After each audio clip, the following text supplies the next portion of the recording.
Hi brothers. இது பொட்டை மேலே ஒன்று போட்டு வச்சுருந்தேன். என்ன ஆச்சுனாக்கா பொட்டைக்கு கேல்சியம் ஸ்ட்ரென்த் வந்து கொஞ்சம் கம்மியாக இருக்குது. கூண்டுலேயே போட்டு வச்சுருந்ததுனால என்ன ஆச்சுன்னா முட்டையிடும்போது ஸ்ட்ரென்த்து பற்றாமல் இந்த சேவலில் இருக்கிற முடியெல்லாம் வந்து சாப்பிட்டுச்சு. எப்படி இருக்குது பாருங்கள். கண்டிப்பாக இது உங்கள் வீட்லேயும் நடக்கும் இந்த மாதிரி எல்லாம். அது வந்து பார்த்தீங்கன்னா பொட்டையோட ஸ்ட்ரென்த்து குறைபாடுனால தான். முடிஞ்ச அளவுக்கு பொட்டையை வந்து ஸ்ட்ரென்த்தாக வச்சுக்கோங்க. கால்சியம் டேப்லெட் போட்டுக்கோங்க. இல்லை கிளிஞ்சல் சுண்ணாம்பு வந்து பார்த்தீங்கன்னா வேக வச்சு தண்ணியில் மிக்ஸ் பண்ணி வைங்க, செட் ஆகிடும். பொட்டைங்க வெளியே விட்டிங்கனாக்கா கூண்டில் இருந்து உடனே போயிட்டு முட்டை ஓட பொறுக்கும், இல்லைன்னா அந்த பாஞ்சி எல்லாம் பொறுக்கும். தெர்மாக்கோல் இல்லை நெருப்பூச்சி இருக்குது பார்த்தீங்களா, ஒயிட் கலரில், அதெல்லாம் பொறுக்கி சாப்பிடும். இல்லை பேப்பர்ஸ் இருக்கும், பேப்பர்ஸு,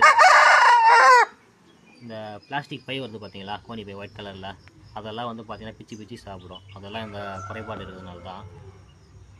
நம்ம அதை கவனமாக பார்த்துக்கணுன்னா அது கரெக்டாக முட்டை வைக்கும். இல்லைன்னா வந்து பார்த்திங்கன்னா தோல் முட்டை, இல்லை முட்டை வந்து பார்த்திங்கன்னா ஓடு கனமாக இருக்காது, மெலிசாக இருக்கும், முட்டை உடஞ்சிடும்.